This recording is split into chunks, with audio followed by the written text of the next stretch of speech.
Bonjour mesdames et messieurs, bienvenue à ce nouveau numéro des Champions. L'essence de cette émission est de faire découvrir au grand public des personnalités, que ce soit politiques ou non, qui ont eu un parcours académique et professionnel brillant et qui suscitent de l'émulation chez nos jeunes générations. Au rang de ces personnalités, nous avons aujourd'hui une éminente personnalité, un invité d'honneur. Elle est économiste de formation, ancien directeur général de Sonacom, ancien directeur général du port autonome de Lomé, qui laisse d'ailleurs le slogan « La passion de l'efficacité », ancien président de l'Assemblée nationale, plusieurs fois ministre, puis Premier ministre, président du parti politique OBU, membre de plusieurs sociétés savantes, brillant intellectuel sorti de l'UB, actuelle Université de Lomé, jeune et dynamique, entrepreneur, tenace. J'ai nommé son Excellence, M. Aguillaume Kodjo. Soyez le bienvenu parmi nous, Excellence. Je crois que je suis effondré. Et pourquoi? De cette présentation. Je voulais également donc, pour un devoir de vérité, de mémoire, dire que je n'ai jamais été donc directeur général de la Sonacom, mais j'étais de mon directeur commercial, poste que j'assumais lorsque je fus appelé au gouvernement le 19 décembre 1988. Merci pour la précision, Excellence. Excellence, vous êtes économiste de formation, mais vous vous êtes vite fait distinguer déjà dès les bancs à travers vos performances académiques et après des études en Europe, où vous êtes fait également distinguer non seulement à travers les performances intellectuelles, mais à travers des participations aux différents mouvements étudiantins, que ce soit sur le plan politique, économique, culturel et que sais-je encore. Avant de revenir au pays, vous avez fait une entrée aussi fracassante dans la vie professionnelle en occupant de grands postes de responsabilité comme ceux que je viens de citer. Vous avez même brigué la magistrature suprême entre-temps avec votre formation politique au but. Dites-moi comment est-ce que vous vous portez après ce parcours long et aussi riche. Non, je me porte relativement assez bien et continue de méditer donc, sur l'avenir de notre pays. Je fais partie de ceux qui croient que le Togo n'a pas encore étonné le monde et que de par son histoire et de par sa richesse, je crois que si on trouve la formule qu'il faut, nous pouvons nous rassembler davantage pour faire réellement de ce pays l'ordre de l'humanité. Le ministre de l'administration territoriale de la sécurité, M. Messin Aguillaume Kodjo, est né le 12 octobre 1954 à Tokpli, préfecture de Yoto. Après ses études secondaires sanctionnées par un baccalauréat G2 en 1975 à Lomé, M. Kodjo suivra une formation de gestionnaire. D'abord à l'université de Bénin à Lomé, où il obtint en 1979 une maîtrise en sciences de gestion, puis à la faculté des sciences économiques et de gestion de l'université de Poitiers en France, où il décrocha un doctorat du 3e cycle de gestion en 1983. M. Aguillaume Kodjo a travaillé à la Sonacom de 1983 à 1988 en qualité d'attaché de direction puis de directeur commercial. De 1988 à 1991, il a été ministre de la Jeunesse, des Sports et de la Culture. Marié, M. Aguillaume Kodjo est père de famille. D'accord. Du haut de vos expériences et performances sur tous les plans, quel regard portez-vous aujourd'hui sur le système éducatif togolais? Je pense très honnêtement que notre système éducatif doit se réformer. Il ne faut pas oublier que, en tout cas, la plus grande réforme de l'éducation nationale donc, remonte en 1975. Je vous fais observer donc à ceux qui ne le savaient pas que l'université du Bénin à l'époque était une université internationale qui accueillait donc des étudiants de toute la sous-région, même donc des étudiants donc, de l'Afrique centrale. Elle fut, l'université du Bénin, en tout cas, la meilleure référence. Vous savez, on passe, je crois, chaque année, donc le concours d'entrée à la BCO. Et ces concours-là sont passés dans les différents pays membres de l'UMOA. Ceux qui réussissent, la majorité de ceux qui réussissent, dans leurs pays respectifs, sont les anciens de l'université du Bénin. C'est pour vous dire que, du moins, à un moment donné, l'UB est connu comme une grande université, du moins au niveau de la sous-région. Bon, les derniers classements donc, des universités francophones laissent donc l'UB derrière, donc des universités comme celle de Ouagadougou. Je pense quand même que cette douche froide que nous avons reçue doit nous interpeller pour que nous puissions faire les ajustements nécessaires pour reconférer donc, à l'université du Bénin, dans toutes ces disciplines, en tout cas, la marque de l'excellence, comme ce fut le temps dans le passé. Justement, à votre avis, quels sont les grands mots qui minent le système éducatif togolais de nos jours? Bon, déjà, nous avons intégré l'université du Bénin donc, en 1975, et puis de on est parti en 1979. En cette époque-là, et aujourd'hui, il y a eu une entrée massive donc, d'étudiants à l'université du Bénin, liée du moins donc, à la démocratisation de l'enseignement, parce qu'il ne faut pas oublier aussi que c'est dans les années 1914, donc suite donc, à la nationalisation de la CTMB, que le gouvernement disposait de beaucoup de moyens et que le gouvernement a décidé de démocratiser l'éducation nationale. C'est-à-dire que les élèves qui faisaient donc, je ne sais pas, une dizaine de kilomètres pour retrouver l'école primaire, ont maintenant l'école primaire du moins à côté de leur chambre à coucher. Et puis les CEG aussi, du moins, il fallait aller au chef-lieu de préfecture pour trouver les CEG. Les CEG se sont érigés un peu partout, du moins dans les villages. Donc tout ça, ça a mené de tout temps beaucoup de jeunes à accéder, si vous voulez, à l'université. Donc je pense que les moyens n'ont pas été à la mesure donc de défis à relever par rapport au nombre d'étudiants, comme du moins cela se passe à l'université avec insuffisant d'amphi qui oblige donc les étudiants à se réveiller tôt, à aller occuper les places. Donc, je crois qu'il y a un décalage de moyens, de ressources financières par rapport de toute façon aux besoins réels de l'université. Selon vous, ces moyens n'existent pas aujourd'hui, Excellence? Non, ces moyens de toute façon, je crois qu'il y a une question d'arbitrage. Malgré les efforts qui ont été déployés et qui se déploient encore, je pense même que nous devons réfléchir de toute façon sur, en tout cas, la structuration de l'éducation nationale et de la formation professionnelle pour que, en tout cas, nous puissions retrouver, si vous voulez, les référents passés qui ont fait de notre université, de toute façon, un centre par excellence de formation et d'éducation. Et parlez-nous à présent un peu de votre parcours scolaire et universitaire. Seul, j'ai eu le certificat d'études primaires et élémentaires, donc à Tabligbo, qui était le centre d'examen, donc j'ai fait des études à Topoli. C'est vrai qu'en 1966, nous étions éliminés par la dictée, ce que vous appelez donc le train de 10 heures. Donc en 1967, donc j'ai eu le certificat d'études primaires élémentaires. Et puis en 1968, j'ai fait mon entrée donc en 6e à Tabligbo, sanctionné en 1912 par le BPC. J'ai passé donc l'oral comme tout le monde, mais j'étais admis d'emblée. Mais l'oral est une formalité au lycée de Tocoin. Mon père avait un horizon pour moi. L'horizon que mon père avait pour moi, donc après le BPC, c'est d'être directeur de l'école primaire ou infirmier major. Mais mon arrivée donc au lycée de Tocoin m'a transformé. J'ai vu des jeunes qui s'exprimaient couramment en français. Quand j'ai dit, vous êtes dans quelle classe? Première. Vous êtes en terminale. Et donc quand je suis revenu au village, j'ai dit à mon père que ce que j'ai vu à Lomé là, moi je vais poursuivre, il dit pas question. Et qui va éduquer, qui va s'occuper de mes jeunes frères et sœurs. Et donc finalement j'ai passé le concours d'entrée à l'école nationale des infirmiers. J'ai échoué et j'ai fait le concours d'entrée en secondaire au lycée technique, j'ai réussi. Mon père m'a, dit que c'est volontairement, puisque j'ai affiché mes ambitions après donc le BPC, que c'est volontairement que j'avais saboté le concours d'entrée à l'école des infirmiers. Donc, alors j'ai fait donc, je suis entré au lycée technique, 1912-1915 j'ai eu le bac. En 1975 j'étais premier au bac G2 au Togo. Et j'ai pris le chemin de l'université. En 4 ans, j'ai eu la maîtrise. Les 5 premiers de ma promotion ont obtenu une bourse pour de toute façon aller faire des études de doctorat à Poitiers. J'ai fait partie de mon 5 premiers. Et je suis parti à Poitiers. Et le 11 janvier 1983, j'ai soutenu ma thèse de doctorat en sciences de gestion. Le 23 janvier, j'étais à Lomé, de retour à Lomé. Le 24 étant chômé. Le 25, j'ai été nommé donc attaché de direction à la Sonacom avec un salaire de 285 000 en 1983. Voilà, ainsi débuta ma carrière. Je suis Tchabouré Aimé Gogué, je suis député à l'Assemblée nationale.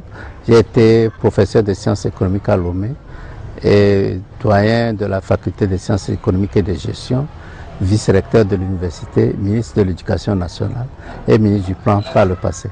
J'ai eu le plaisir de rencontrer Agbéomé Kodjo quand j'étais rentré en 1976 pour débuter mes activités professionnelles comme enseignant à l'Université du Bénin d'alors, en 1976.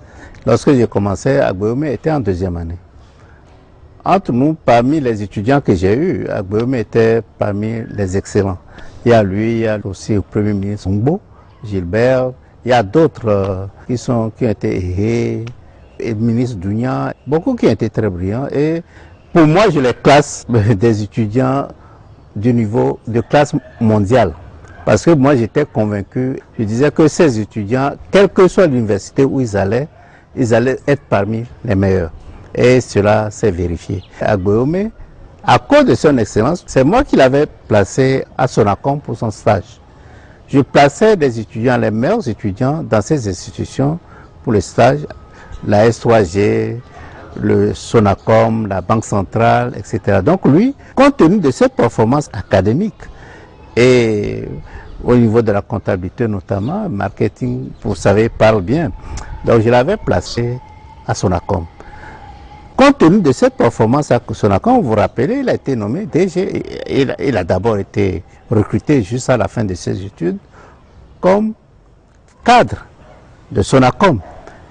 Et compte tenu encore de ses performances, je peux dire que je l'ai obligé à aller faire ses études de troisième cycle parce que, vous voyez, les jeunes issus d'une famille modeste, l'argent, le salaire qu'on lui avait proposé à Sonacom, pour lui, c'était très élevé. Donc, lui pensait que c'est la fin du monde. Il fallait s'arrêter à la maîtrise de l'Université de Lomé, se contenter de son salaire.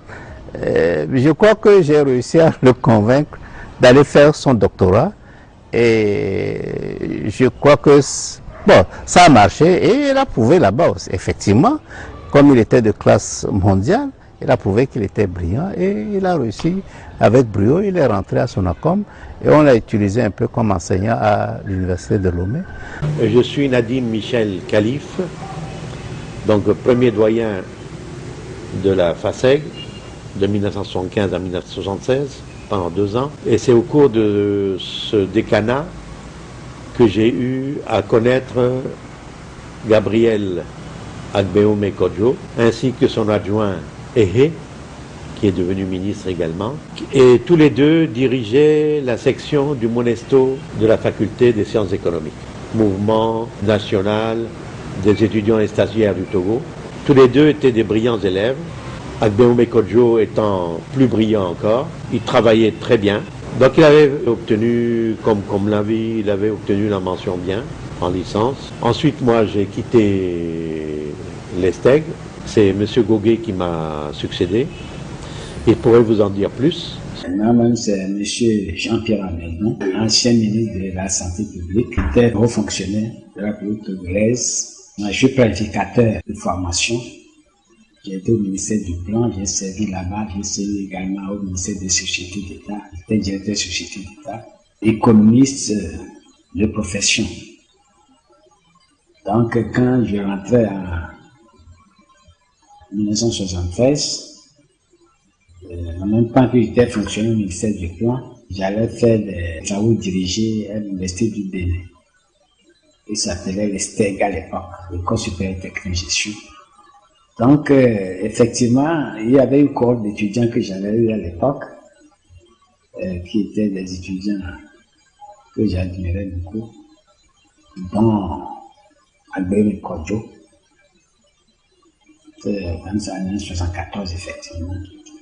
Je les ai eus en technique quantitative de l'économie. C'est un thème qui regroupe les statistiques, la recherche opérationnelle, qui comprend la théorie des jeux. Donc, Agbeome était le meilleur statistique, la recherche opérationnelle, la théorie des jeux. Donc, ils étaient un certain nombre. Il y en a maintenant une bonne partie qui se trouve aux États-Unis. Je me rappelle vaguement de Segaya, et Kao par exemple, qui doit être peut-être UTB ou quelque part comme ça. C'était des gens. Mais Agbeome tranchait quand même, il avait cette vitalité intellectuelle qui m'intéressait beaucoup. Il était à l'aise, puisqu'ils avaient eu des notes très importantes, donc il n'avait pas peur de l'Université du Bénin, comme les gens ont peur maintenant. il réussissait facilement. Puis après, là maintenant il est parti à Poitiers. Et je le suivais depuis là. Il a eu son doctorat brillamment. Bayor Kelani Azad, pour tous ceux qui me connaissent à Lomé ailleurs, au niveau du continent et partout dans le monde. Je suis donc le président de la Fédération togolaise de boxe et d'autres casquettes également, tout comme président de la Confédération africaine de boxe. Je suis également le premier vice-président au niveau du Comité national olympique du Togo. Donc, si vous voulez également, ce lieu qui vous sert de point focal, c'est mon hôtel. Je suis le directeur donc, de l'hôtel Excellence. Gome Kodjo, je l'ai connu d'abord à Tokpli. Parce que j'ai un grand frère à moi qui est à Gome Glosou, parce que le demi-frère à Gbeome est heureusement à Gome Glosou. Là, il est décédé il y a très peu de temps. Mais c'est par là, en remontant jusqu'à Tokpli, où mon grand frère Aladi Maman, Kodjo également il s'appelle, travaillait comme boutiquier. C'est là où j'ai vu pour la première fois à Gbeome. Passer devant mon frère, parce qu'il allait à l'école. Moi, j'étais aussi à l'école primaire à Gome Glosou. Et après, Dieu aidant, moi j'ai fait l'école nomade de Tapamé, à Gbeome. On s'est perdu de vue. Et puis, l'heureux hasard a fait qu'on s'est retrouvé au lycée technique pour la seconde économique. Donc nous avions ensemble fait la seconde en terminale. Agbeome est une étoile qui a brillé, qui brille encore. Agbeome, dans son cursus scolaire, de la seconde en terminale, nous avions à l'époque plusieurs matières, 16 matières. Agbeome seul était premier dans plus de 9 matières. Premier du début jusqu'à la fin de l'année. Et ceux qui peuvent témoigner encore, vous connaissez Nadim Khalif, qui était donc notre professeur à l'époque de l'économie. Diasso Boukari qui nous faisait le sport. Sauf en sport, nous battions de très loin à Gbeome. Ça, c'est vrai. Il était maigrelet, il n'avait pas cette forme. C'est celui-là qui est arrivé fraîchement de Tokpli. Après ses études au niveau donc, de la 6e, en 3e, on s'est retrouvé en seconde économique. Là, on le battait de très loin en sport. Mais regardez comment Dieu sait faire les choses. C'est ce monsieur Agbeome Kodjo, l'honorable Agbeome Kodjo, qui est devenu plus tard ministre des Sports, alors que nous le battions en sport. Comme quoi, Dieu sait faire réserver une place à l'ombre pour certaines personnes. Donc, Agbeome, quand nous avions quitté, moi j'étais à Évry-Courcouronne. Agbeome, je crois qu'il était à Poitiers, où il a développé ses études brillamment. En matière statistique et financière, Agbeome est premier. Je crois qu'il est l'un de ces premiers Togolais à avoir son doctorat en matière statistique et financière. Ça, il vous le dira mieux. Et pour sobriquet, en 1972, Franklin Boukaka était venu chanter ici au Palais des Congrès. Franklin Boukaka, comme Agbeome, était celui-là en classe qui bûchait tellement. Il peut retenir dans sa tête tout un volume de cahiers avec cette épaisseur. Et à chaque fois qu'il est question d'une interrogation, Agbeome ne se pressait pas pour commencer par écrire. Il attend 1 minute, 2 minutes, 3, 4, 5, 6 minutes, pendant que nous, on se cherchait à retrouver les lignes pour écrire quelque chose. Mais quand il prend sa plume, il terminait avant nous tous.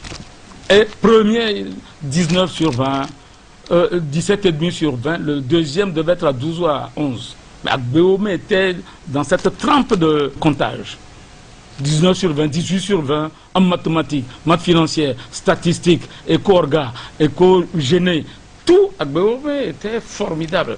Alors comme Franklin Boukaka, je reviens sur ses pas, était venu chanter en 72, je dis mais autant dire qu'Agbeome bûchait, j'ai dit Franklin Boukaka. Alors je lui ai donné un sobriquet, jusqu'à ce jour nous appelons Boukavi. C'est-à-dire il bûchait tellement que j'ai fini par lui coller dans cette onomatopée. Je l'appelle Boukavi. Et quand tu vas chez lui, il ne va pas m'appeler par mon petit nom, il va m'appeler Boukavi. Donc c'est moi qui lui ai collé cette onomatopée-là. Donc Agbeome était sincèrement très fort. Mon nom c'est Aboki Richard, je suis socio-économiste. J'ai enseigné à l'université de Lomé, à la FACEG, en sciences économiques. Et une partie du temps de ma vie professionnelle dans un groupe universitaire de l'École supérieure de commerce de Rouen et aux États-Unis. Mais au Togo, j'ai eu M. Agbeome Kodjo comme étudiant en 1976. C'était la toute première promotion que j'ai eue à l'université de Lomé. Et j'avoue que, sans aucune complaisance, que j'ai été frappé très tôt par sa curiosité intellectuelle. Un témoignage simple, c'est que après mon premier cours, je faisais un cours sur l'économie du sous-développement en deuxième année de la FACEL. Et après mon premier cours, qui dure environ 3 heures, M. Kodjo est venu me voir. Il m'a interpellé tout de suite après le cours. C'est le seul étudiant qui a eu cette, disons, disponibilité intellectuelle pour me poser quelques questions sur, disons, les développements que j'avais fait le jour-là, sur la question du sous-développement. Et ça m'a beaucoup impressionné. Et par la suite, bon, nous avons conservé de très bons rapports, à la fois intellectuels, et même quand il a quitté l'université, nous n'avons pas cessé de nous revoir, et chaque fois qu'il avait eu un travail à faire et que cela nécessitait des recherches approfondies, il venait me voir et nous échangions sur diverses questions économiques, même sur des questions politiques. N'oublions pas que non seulement sur le plan intellectuel, il a évolué de la maîtrise en sciences économiques jusqu'au doctorat. Un parcours aussi riche, comme je venais de le dire. Quels ont été les faits saillants qui ont marqué ce parcours-là, que ce soit en bien ou en mal, le parcours scolaire? Oui, il faut dire quand même que je suis issu d'une famille de conditions très modestes. Et donc j'ai eu à Tablibo, en tout cas, à souffrir. Et j'avais la volonté de réussir. Je refusais de toute façon la reproduction classique des classes. Mon père fut cultivateur et pêcheur, ma mère vendeuse de bouillie. Mais je me suis dit que peut-être je peux être donc la clé pour donner donc une meilleure espérance à la famille. Moi-même, j'ai baptisé mon père Espoir, que d'une manière ou d'une autre, les choses allaient changer. Et il faut dire aussi qu'en 1972, lorsque je fus arrivé à Lomé, j'ai été accueilli par une famille. Et cette famille avait une voiture, j'avais des frigidaires. À midi, les enfants étaient à table le soir. Et je me posais des questions. Qu'est-ce qui fait la différence entre cette famille-là et ma famille? Et ça revenait qu'eux, ils ont été à l'école. Et j'ai dit, si c'est ça, moi aussi je vais aller à l'école. Je vais changer le cours de vie de mes parents. Et si j'ai un conseil à donner à mes jeunes frères, c'est que rien n'est donné gratuitement. Il faut se sacrifier. Un athlète qui veut de toute façon devenir champion olympique, eh bien, il y a un sacrifice. Il doit s'entraîner et dépasser ses limites. J'entends des gens dire que oui, j'ai pas pu continuer parce que les parents n'avaient pas de sous. D'abord, il faut les études ou la question de la réussite est une décision du monde individuel. Et vous devez même vous-même prendre sur vous un décret comme quoi. Voilà l'objectif que je vais atteindre. Et en ce moment-là, quelles que soient les difficultés, les forces de l'univers, de toute façon, en tout cas, conspirent ensemble pour, en tout cas, vous amener vers le chemin vers les chemins et les objectifs que vous êtes fixés. Et donc, c'est une question de volonté. Ne pas abandonner. Parce que il y a tellement, et d'ailleurs même quand ça commence à être plus difficile, c'est à ce moment-là qu'il faut savoir de toute façon que la réponse arrive. Et malheureusement, c'est à ce moment-là que certains vont abandonner en disant que oh non, ça devient trop difficile. Et donc, moi, j'encourage les gens, ceux qui me connaissent, ceux qui connaissent mon histoire, ceux qui savent où je suis né, quand vous voyez le cheminant, vous dites que oui, lorsqu'on a la volonté, et que on est accompagné un peu aussi par les forces de l'univers, il n'y a rien à faire, de toute façon, on fait la différence. Et je dis tous les jours, je bénis le Seigneur. Justement, vous êtes un exemple palpable, comme vous le dites, et c'est le but de cette émission, susciter également de l'émulation. Parlez-nous à présent de votre parcours professionnel, que ce soit sur tous les plans politiques, administratifs, économiques, tous les postes que vous avez occupés, et à chaque étape, est-ce que vous avez vécu cela comme une consécration ou c'était juste un tremplin? Excellence. Voilà, je pense que il faut se fixer des objectifs dans la vie. En 1974, plus précisément le 24 janvier, il y a eu l'accident de Sarakawa. Le gérardement revint à Lomé le 2 février. Ce qu'on appela à cette époque-là le retour triomphal. Nous étions au lycée technique. Et il fallait donc se rendre donc au palais des congrès. Nous l'appelions à l'époque la maison du RPT. Le chef de l'État était là. Les ministres aussi étaient là. Et je voyais parmi les ministres un jeune, Edem Kodjo. Et je me dis, comment on fait pour devenir ministre là, non petit comme ça, à cet âge? Je pense que la vocation de Edem Kodjo de devenir plus tard de notre ministre est née de ce jour-là. Quand je voyais Edem Kodjo petit, parmi les gens, on dit que les ministres financiers, on dit, mais comment ça? Il faut que nous aussi on devienne ministre. Qu'est-ce qu'il a fait? Et donc on dit étude. Et puis, j'avais tellement beaucoup d'admiration pour lui. Et un jour, ça doit être donc en novembre 1988, Monsieur Alfred Adobapo, père son âme, m'a conduit chez lui parce qu'il était très proche de lui, pour que j'aille le découvrir. Il m'a amené chez Edem Kodjo pour lui dire que voilà, ce garçon a beaucoup d'admiration pour vous. Et puis bon, au bout de 6 semaines plus tard, donc, je suis devenu ministre de la jeunesse, des sports et de la culture. Bref, je rappelle cela en disant que Sénèque l'a dit, hein, il n'est de vent favorable pour celui qui sait où il va. J'avais envie de devenir ministre. J'avais envie d'assumer des charges de l'État. Et donc, voilà, le fait d'avoir cela comme objectif et de proportionner donc les études, mes efforts par rapport à ça, bon, le dessin m'a ouvert donc le chemin. Donc voilà au moins un exemple de quelque chose donc, qui m'a marqué. Au gouvernement d'Union nationale de transition avec le chef de l'État, le Premier ministre Maître Joseph Koko Figo était arrivé au palais de la présidence de la République aux environs de 8 heures. Aussitôt après son arrivée, le chef du gouvernement a été introduit au bureau du président de la République par M. Damad Dramani, directeur du protocole d'État. 25 minutes plus tard, les deux responsables de l'exécutif se sont dirigés vers l'entrée de la salle de conseil des ministres pour l'accueil de la nouvelle équipe gouvernementale.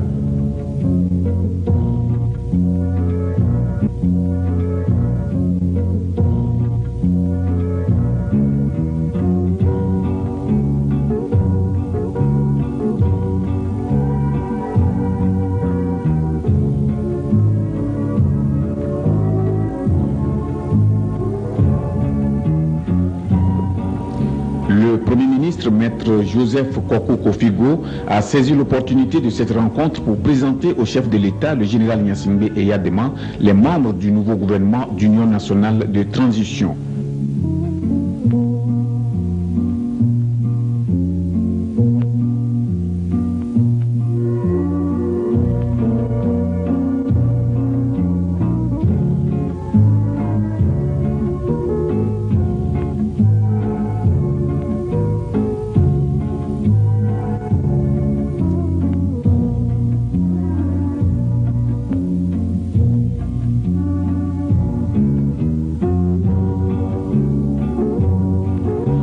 À l'issue de ce premier contact avec le président de la République, les membres du gouvernement ont regagné les jardins du palais présidentiel pour une photo de famille avec le chef de l'État.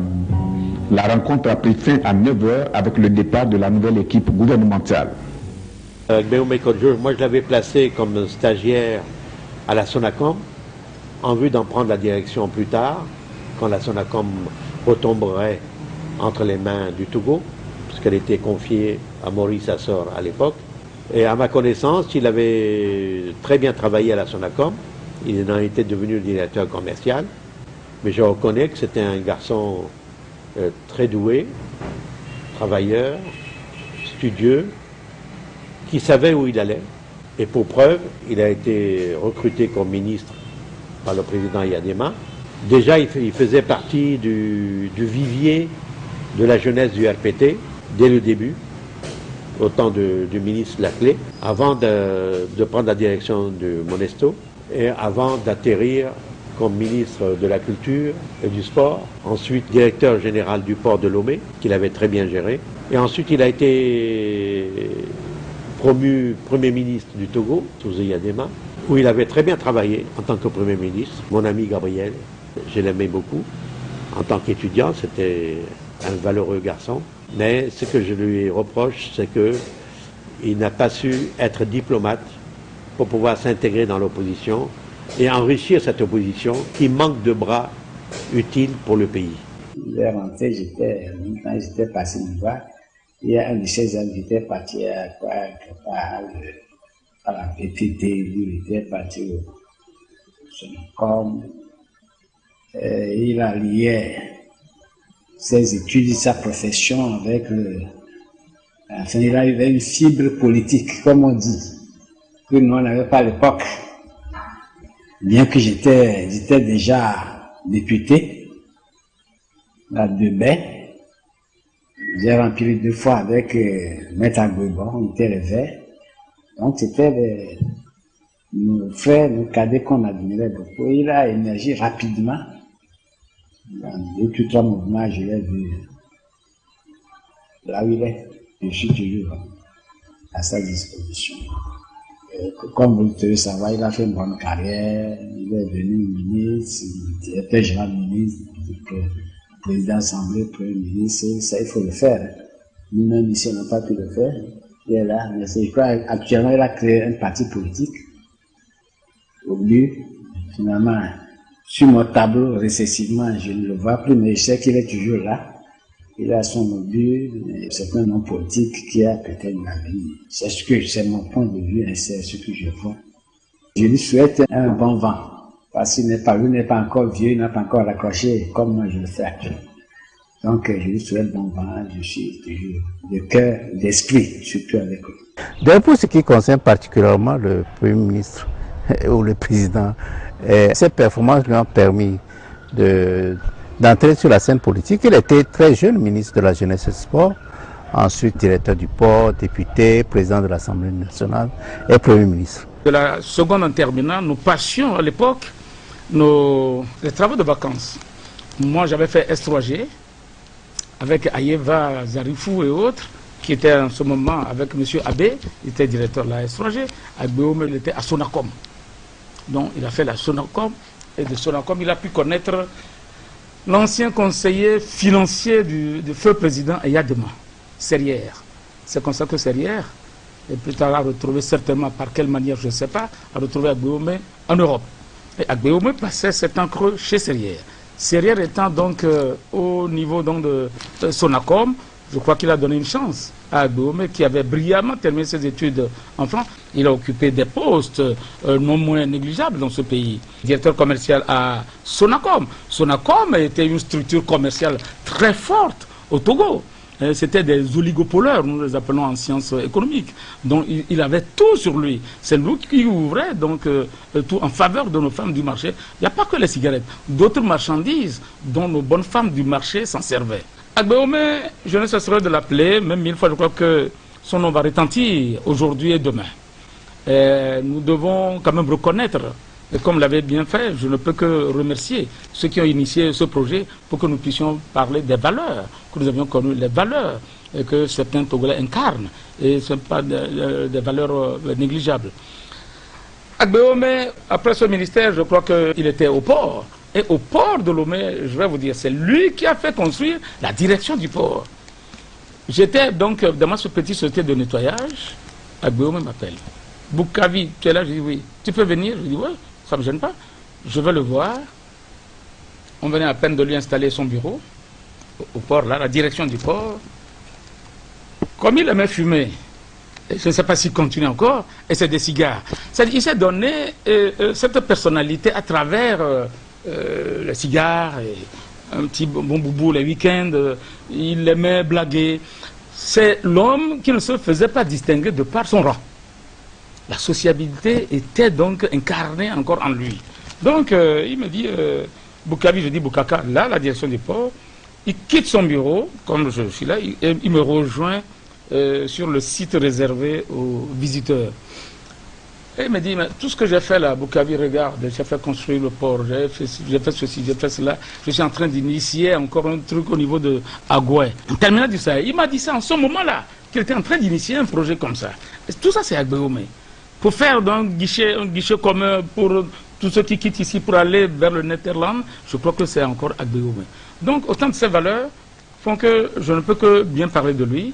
quand il m'a rejoint à côté de mon siège, il me disait, tout ce que j'ai fait là, quand je vais partir un jour à Tokpoli, est-ce que je vais amener tout ça? Je dis non, tu fais ça pour des générations, et c'est pour construire le pays. Mais certains ne sont pas contents. Je dis non, c'est qu'ils n'ont pas tellement bougé. Ils ne savent pas ce que les autres pays environnants et dans l'au-delà font.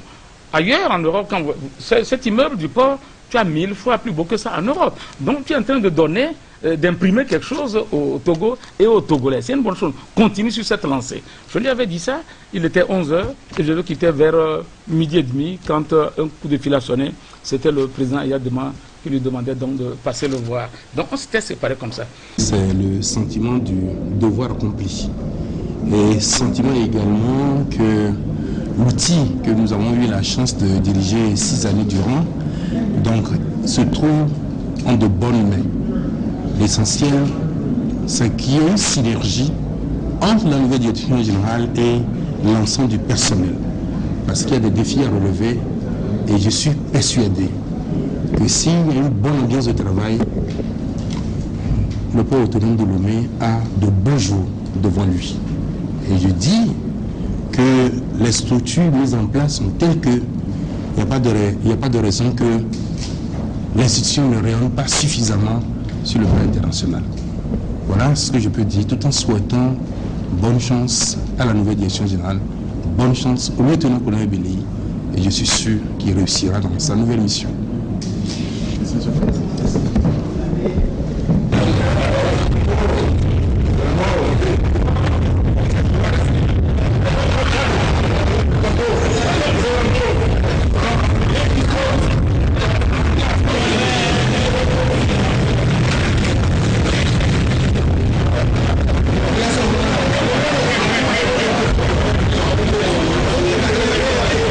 Mais de tout son parcours, on s'est toujours retrouvé en tant que ministre de l'Intérieur, Premier ministre. Il n'a jamais cessé de m'appeler. Imagine, j'ai un petit bureau là, peut-être à 200 mètres d'ici, Somatrade, en bordure donc, de la voie des hydrocarbures. Quand Agbeyome, avec tout son cortège, passait à vive allure, quand il m'aperçoit, il prend son téléphone depuis sa voiture de convoi, Bukavi, Nkpowe, Mvalei, Niadogoe. Tu vois un peu? C'est autant de ces choses qui font que je ne peux pas me séparer de ce monsieur, vu son rang, vu tout ce que Dieu lui a donné. Et il a soigné aussi son image. Je veux dire qu'il a beaucoup d'amis. C'est vrai, l'aspect politique est une chose qu'il a en lui. Et vous-même, vous pouvez mesurer quand Agbeyome est au téléphone. Regardez, l'homme qui a défendu le Togo aux Nations Unies. Vous vous souvenez donc de tout ce qu'il a pu se contenancer en parlant de l'économie du pays, de l'Afrique et d'ailleurs. Mais ce sont des messages aujourd'hui qui ont foisonné le paysage togolais africain. Donc, Agbeyome est une valeur sûre de notre pays. Il a eu des responsabilités politiques. Et quand il était au RPT, moi, j'y étais pas. Mais nous échangeons sur différents sujets concernant notre pays et je trouvais que c'était faire preuve d'une certaine ouverture d'esprit que lui, en tant qu'un des responsables jeunes du parti d'État de l'époque, qui venait voir un de ses anciens professeurs pour lui confier des réflexions sur la marche à suivre pour que notre pays avance résolument vers la modernité. Donc, là, c'est un des traits de caractère de M. Agbeyome, cette tolérance, cette ouverture d'esprit qui est nécessaire à ceux qui veulent véritablement bâtir un pays. Mais par la suite, j'avoue que quand il a été nommé directeur général du port autonome de Lomé, j'ai eu cette chance extraordinaire de travailler encore avec lui comme consultant. J'ai réalisé 2 projets pour le port autonome de Lomé, un projet sur une évaluation du terminal du Sahel qui se trouve à Tobé-Copé, et puis une autre étude sur les importations, l'impact des véhicules d'occasion dans la dynamique portuaire et dans le développement socio-économique de notre pays. Ce n'est pas parce que M. Agbeyome et moi nous nous connaissons, mais c'est un homme rigoureux et très exigeant. Quand il a lu la première version du rapport que j'avais déposé, il m'avait appelé en insistant sur des aspects qui ne lui paraissaient pas convaincants dans le document que j'avais présenté, et j'ai repris ce travail-là parce que bon, c'est lui le maître d'ouvrage. mais nous avons discuté pied à pied des analyses que j'ai faites, et si une analyse ne paraissait pas pertinente ou convaincante, il me demandait d'approfondir et de voir un peu comment est-ce qu'on peut véritablement faire un travail convaincant qui serait utile pour le pays. Ben alors, à partir de là, j'ai senti tout de suite que j'avais en face de moi un homme que j'ai connu comme étudiant, un homme qui s'est inscrit dans un processus de maturation intellectuelle, et puis un homme politique qui, au-delà, si vous voulez, du parti, quelles que soient d'ailleurs les opinions que les uns et les autres puissent avoir de lui, disons, faisait preuve, à mon avis, mon avis peut-être ne compte pas beaucoup, mais faisait preuve d'une certaine ouverture d'esprit que beaucoup de gens ne lui connaissaient pas. Donc, après devenir président de l'Assemblée nationale, nous avons continué à nous voir. J'allais le voir à l'Assemblée nationale, et chaque fois que, bon, il avait un thème à traiter, un discours à faire, on échangeait, véritablement. Hein. C'est pas, comment dirais-je, quelqu'un qui consomme ce qu'on lui propose. Vous discutez. Et moi, personnellement, et c'est, disons, c'est la chance des enseignants. Quand vous êtes enseignant ou un consultant, vous avez en face de vous un client ou un partenaire qui n'accepte pas ou qui discute pied à pied vos idées, vous-même, ça vous permet d'avancer, de faire beaucoup de progrès. Et quand il est devenu Premier ministre, j'ai accepté d'être son conseiller. Mais là, j'avoue que nous avons passé 2 années de passion intellectuelle. C'est-à-dire que chaque discours, chaque document, chaque étude, nous la travaillions de façon intensive, mais jusque tard le soir. Et souvent, bon, vous savez que les fonctions politiques sont des fonctions prenantes, et que quelquefois, bon, il y avait le président Yadema à Lomé 2, mais quand il revenait à 17h ou à 18h, à un moment où, bon, moi, en tant que conseiller, mais quand même un homme d'une certaine, comment dirais-je, bon, facilité de vie, que je m'apprêtais à rentrer chez moi pour jouir quand même des fruits de la labeur de la journée. Et là, le premier me dit non, non, non, il ne faut pas partir, il y a du boulot. Et on est obligé de rester là, de travailler quelquefois jusqu'à 21h. Il nous est arrivé de quitter la primature à 1h du matin. Donc, on sent que Agbome Kodjo aimait le travail qu'il faisait. Il était passionné. Il cherchait véritablement l'excellence.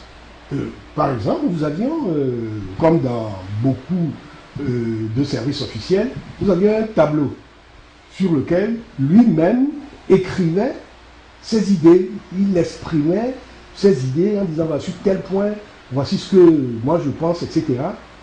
Jusqu'à la fin, il déroule les feuilles, et puis ensuite, nous lisons, nous discutons, nous améliorons, nous supprimons, et ensuite, ces feuilles-là, nous les arrachions, nous les donnions à la secrétaire ou au secrétaire, un jeune très dynamique, qui mettait tout en musique. Il participait lui-même. Et ça, je crois que c'est un trait de caractère extrêmement important sur le plan intellectuel. Ce n'est pas un consommateur d'idées. Quand vous avez des conseillers, si vous-même, vous n'avez pas une certaine envergure intellectuelle qui vous permette de digérer les conseils ou les études qui vous sont proposées, bien évidemment, on peut vous induire en erreur, ce qui n'était pas son cas. Et moi, de mon côté, chaque fois qu'il avançait une idée, n'étant pas quelquefois d'accord avec lui, je ne manquais pas de lui dire que ah, ça, c'est pas bon, ça, c'est bien, ça, c'est pas bon, ça, c'est pas. Et je pense que nous arrivions toujours à un compromis.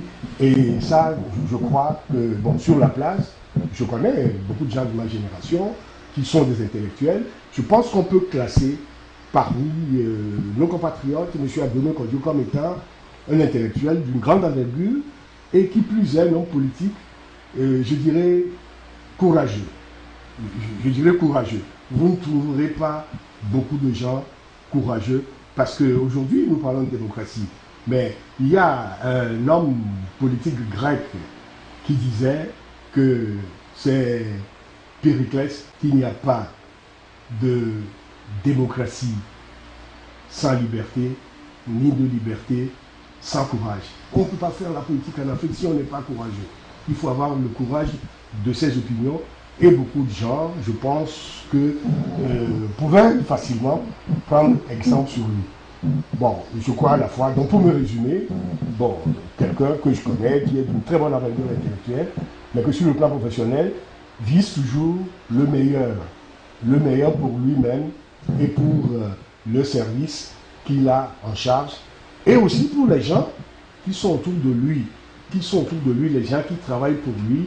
Je crois qu'il est soucieux d'améliorer leurs conditions matérielles d'existence, de travail, et c'est important. C'est pas un chef qui navigue tout seul, qui dit bon ben moi, je suis directeur général de tel service, les autres n'ont qu'à se débrouiller. Non, il est soucieux parce qu'il sait que c'est les hommes qui bâtissent un pays, c'est les hommes qui bâtissent un service, que sans les hommes, sans leur courage, qu'aucune équipe n'irait pas très loin. Et donc aujourd'hui, je crois qu'on peut dire qu'il se situe pratiquement dans la logique de ceux qui pensent, et je crois ne pas trahir sa pensée si je dis cela, mais si je trahis sa pensée, lui-même rectifiera, que aujourd'hui, ce dont nous avons besoin en Afrique, c'est des équipes compétentes qui travaillent sous des leaders déterminés, mais équipes compétentes dans la diversité des horizons intellectuels, mais aussi dans la solidarité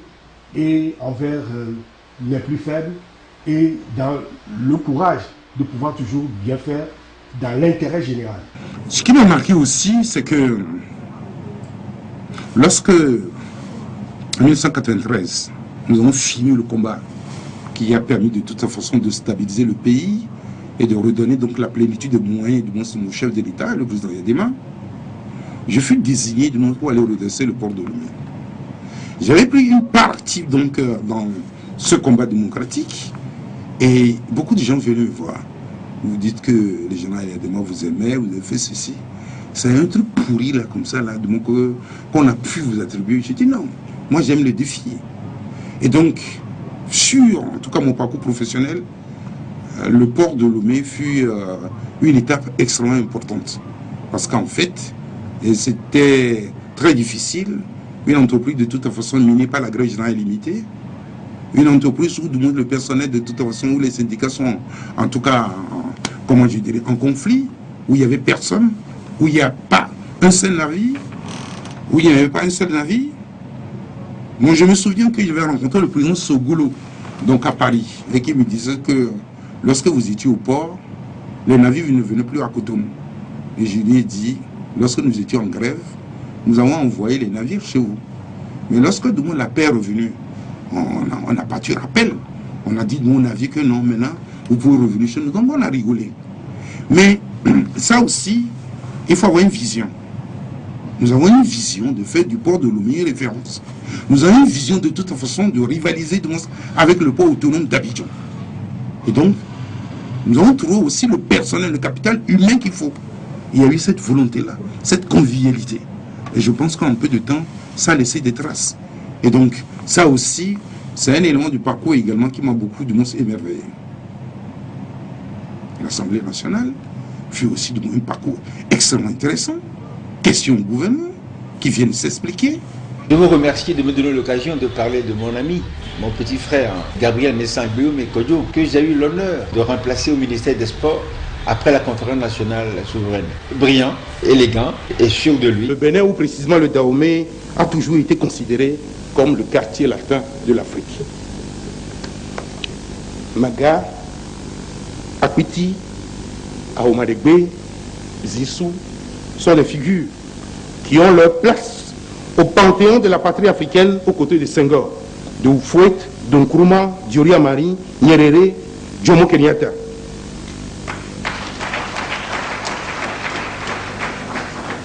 La réalité, c'est qu'au Bénin, le peuple a toujours eu droit à la parole, quelle que soit la forme politique qu'a revêtu le projet social. Et cette souveraineté populaire plonge ses racines dans un passé plus profond encore. Guézo, un jour, remit à ses enfants une jarre trouée et leur demanda de la remplir d'eau.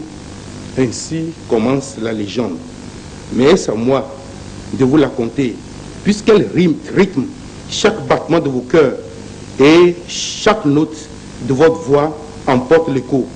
Est-ce à moi de vous parler du roi Tofa, figure historique, qui, alors que beaucoup de souverains du golfe de Guinée hésitaient encore, prit le pari d'ouvrir son peuple sur le monde et d'accueillir l'étranger et de fonder avec lui, sur la base du respect mutuel, des relations qui servent à l'épanouissement de son peuple et à la grandeur de son royaume. Son sens d'ouverture et la pertinence de sa vision ne restent-ils pas attachés à cette grande ville de Porto Novo, qui abrite le temple de l'amitié entre les peuples et de la démocratie qu'incarne votre assemblée? Chers collègues, c'est à moi de vous évoquer la mémoire de Kondo le requin, au nom tout aussi ici que Béanzin. Je m'en voudrais cependant de ne pas citer quelques-uns des propos qu'il aurait tenus selon Jean Pliat en un moment crucial de sa vie. À mon destin, je ne tournerai plus le dos. Je ferai face et je marcherai. Car la plus belle victoire ne se remporte pas sur une armée ennemie ou des adversaires condamnés au silence du cachot. Est vraiment victorieux l'homme resté seul et qui continue de lutter dans son cœur. Fin de citation. Connaître et accepter les conditions de son existence, de son environnement, prendre sur soi de relever les défis qui se présentent, car c'est un défi majeur que de remplir une jarre ajourée d'eau. Voici des principes donc qui fondent le citoyen béninois et qui lui inspirent les valeurs qu'il cultive si merveilleusement chaque jour: la solidarité, la confiance en soi et le courage à toute épreuve. Le fruit de cette germination diachronique, mesdames, messieurs, c'est ce florilège de valeurs dont recèle aujourd'hui le Bénin. Mon frère ami Maurice Mélégué, s'il avait été ici, ne me contredirait pas que le Bénin est le prolongement de la partie des hommes intègres, tout comme le Togo est d'une certaine manière l'autre nom du Bénin.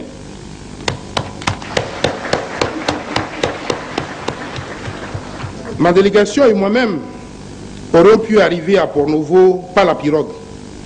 Mon village natal, Tokpli, est en effet situé donc sur la berge du Mono, pas très loin d'Atiémé et de Lokossa, qui, soit dit en passant, ne sépare pas, mais constitue le lien vital entre nos deux peuples.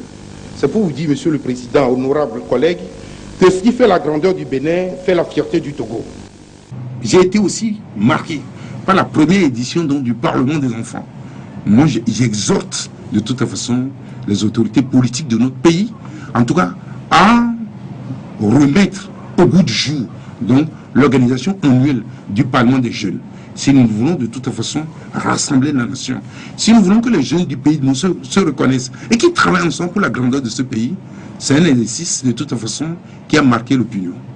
Vous savez, ce qui en a été la présidente, j'ai concouru à ce qu'il aille à la tribune des Nations Unies, où elle a pris la parole pour de toute façon défendre le droit des enfants. Qui est-ce?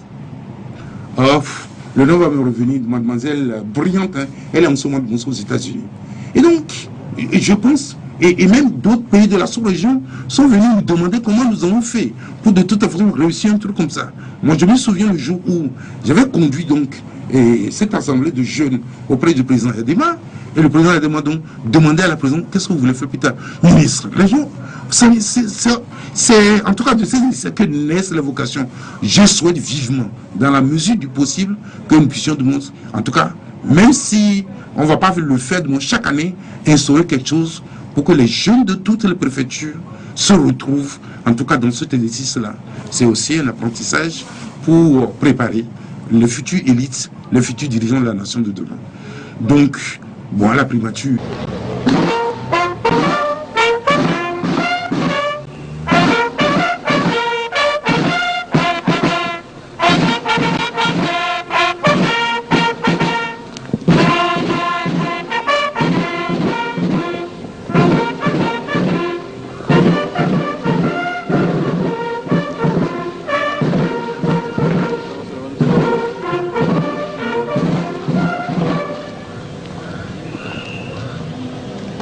Il y a eu également donc beaucoup de choses, mais bref, c'est une carrière de toute façon qui a eu, si vous voulez, beaucoup d'éclat. Donc à certains endroits, par les mesures que nous avons prises. Aujourd'hui, vous avez le passeport là. Vous avez le passeport aussi facilement. Mais interrogez l'histoire, vous verrez donc que le chemin qui a conduit donc, à la délivrance facile du passeport, qui est une pièce d'identité, qui est un droit des Togolais, ne fut pas facile.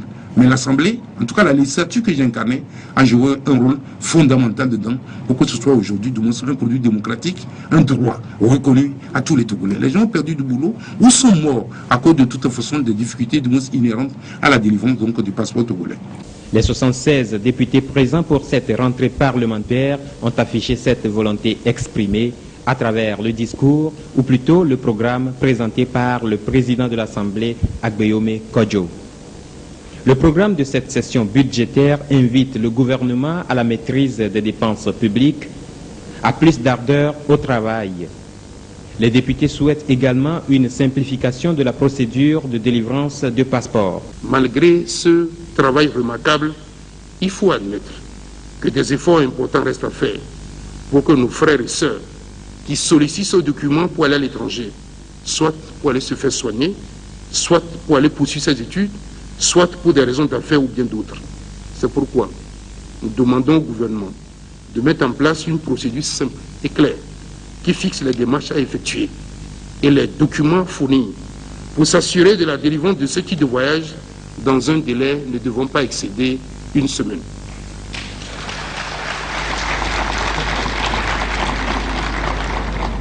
L'Assemblée nationale, compte tenu de l'importance qu'elle porte à cette question, qui préoccupe une grande partie de nos citoyens, mettra en place une commission spécialisée pour régler définitivement et rapidement ce problème.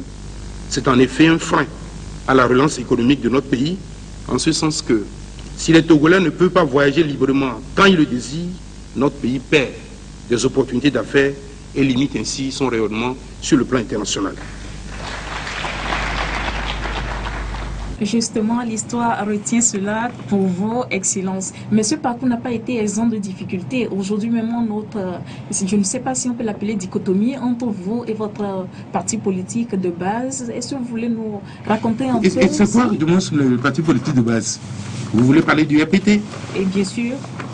Puisque vous avez créé votre parti politique aujourd'hui, est-ce que c'est l'une des difficultés que vous avez eues ou ce parcours vous est tellement...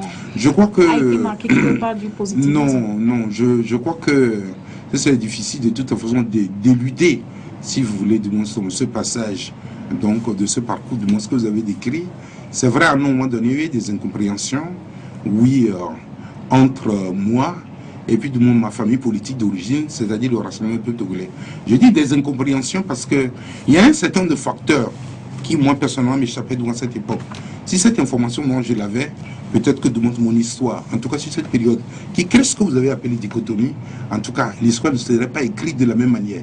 Mais en fait, vous savez, comment je dirais, la carrière d'un homme, ou l'histoire d'un homme, mais comment je dirais, c'est un passé composé.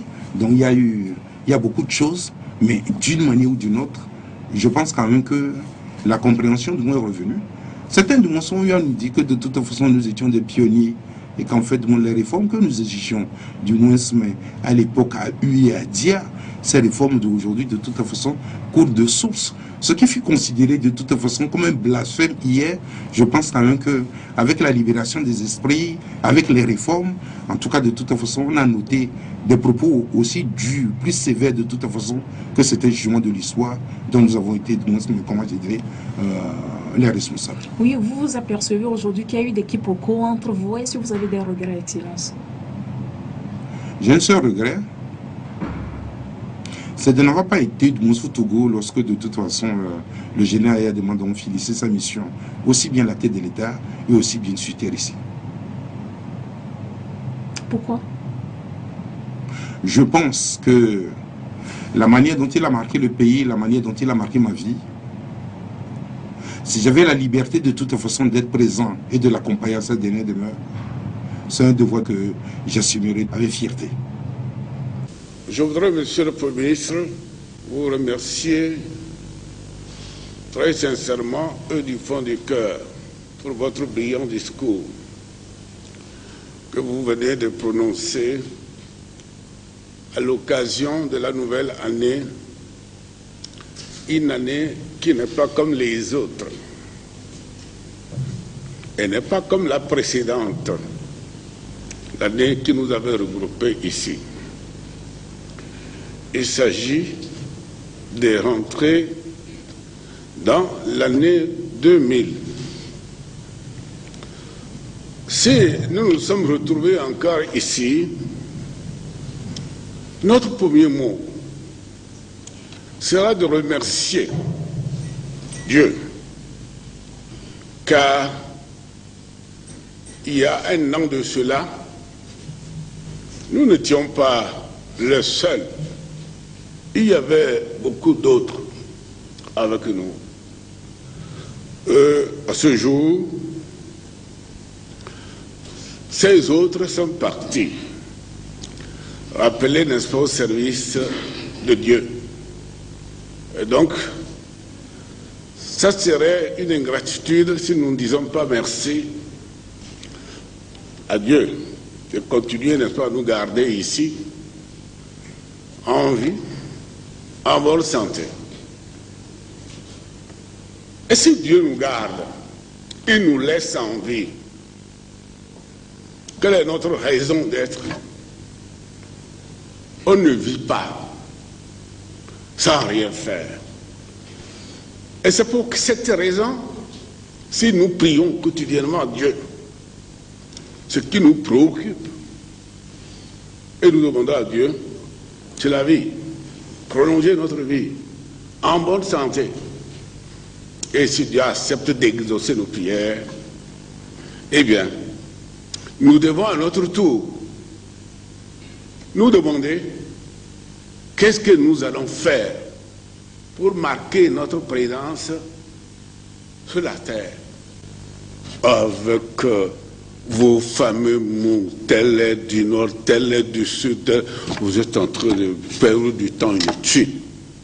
Personne d'entre vous n'a jamais demandé à être là où il est né. Nous ne pouvons pas non plus nous révéler contre Dieu. Mais pour la campagne, faites comme moi. Je ne fais jamais de promesses. Parce que des fois, on devient victime de sa promesse. Ne faites pas de promesses. La seule promesse que j'ai toujours faite, c'est la paix, la stabilité. S'il y a la paix, s'il y a la stabilité, rien n'est impossible. Mais le reste des promesses, si je suis élu, demain, ceci, cela, je ferai ça, je ferai ça, je ferai ça, vous savez, le temps va vite.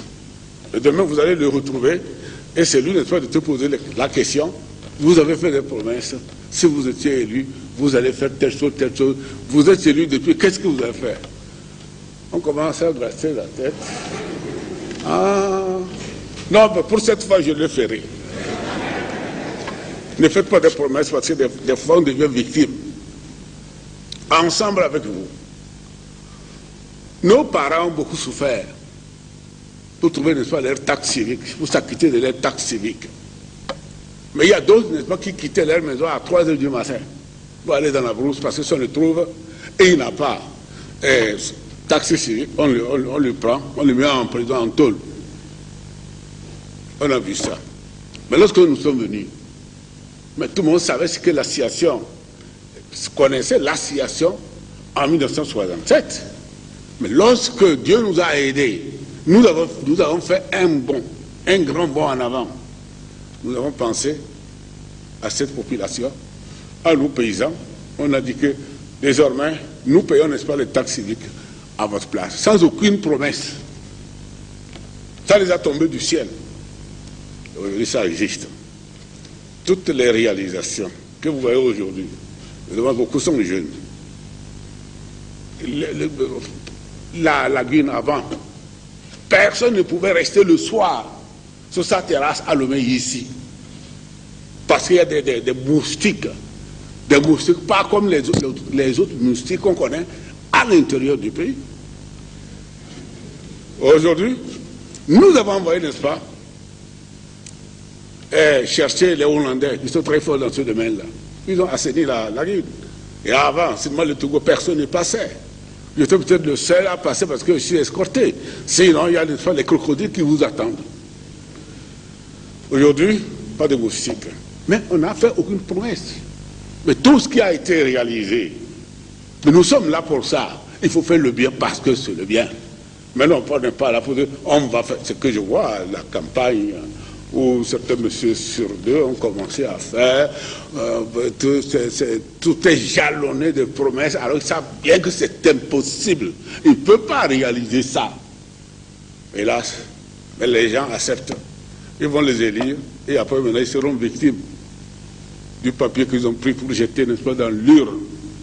Victime parce qu'on va casser sa maison, victime parce qu'on a brûlé, victime peut-être même on va le tuer même.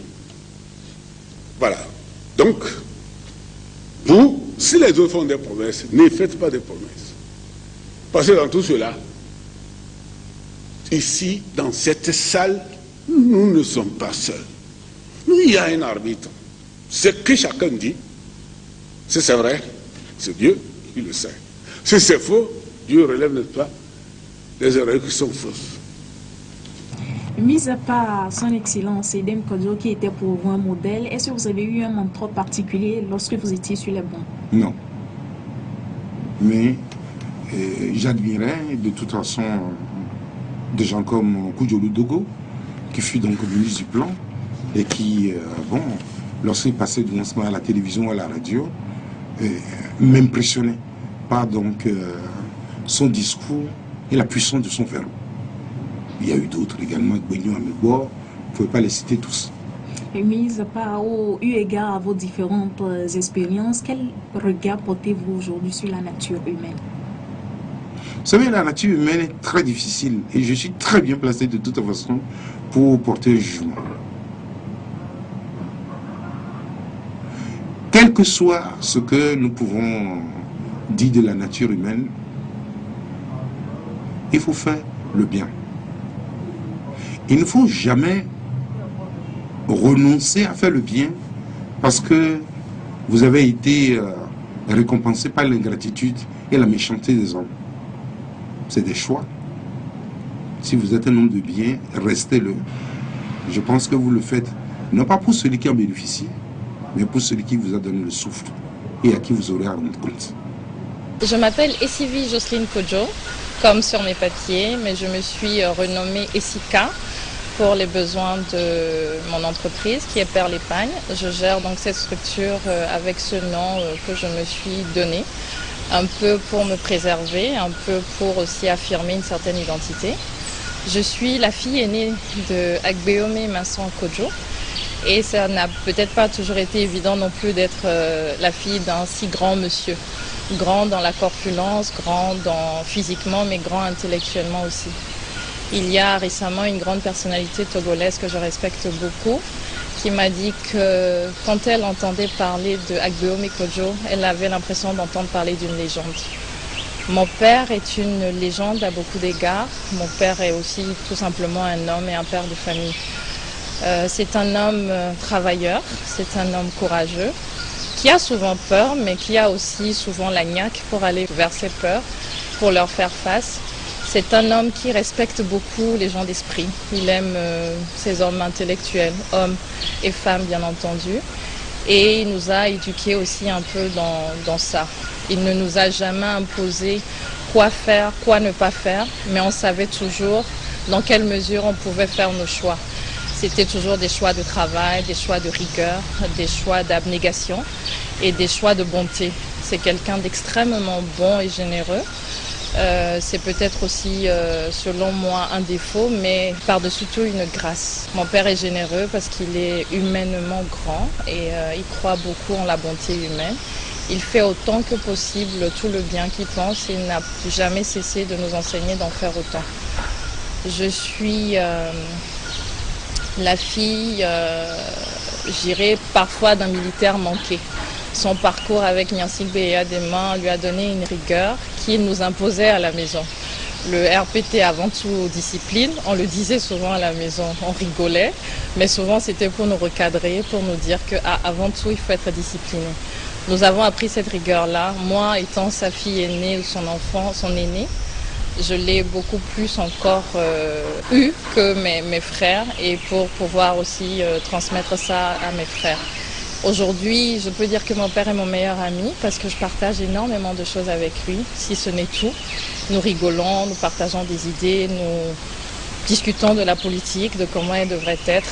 C'est devenu un peu aussi la passion de beaucoup dans la famille. Pas que la politique, mais la vie. Comment est-ce qu'il faudrait la mener? Comment est-ce qu'il faut être bon? Comment est-ce qu'il faut marquer son temps? Cet homme au grand cœur, il est, comme je le disais tout à l'heure, bon et généreux. Mais c'est aussi avant tout quelqu'un qui aime les belles choses, qui aime que les choses soient bien faites. Il a tout eu parce qu'il s'est battu pour. Et il ne cesse de nous dire de nous battre pour ce que nous croyons être juste. Je rêve encore de le voir remporter une victoire qu'il a déjà remportée par le passé.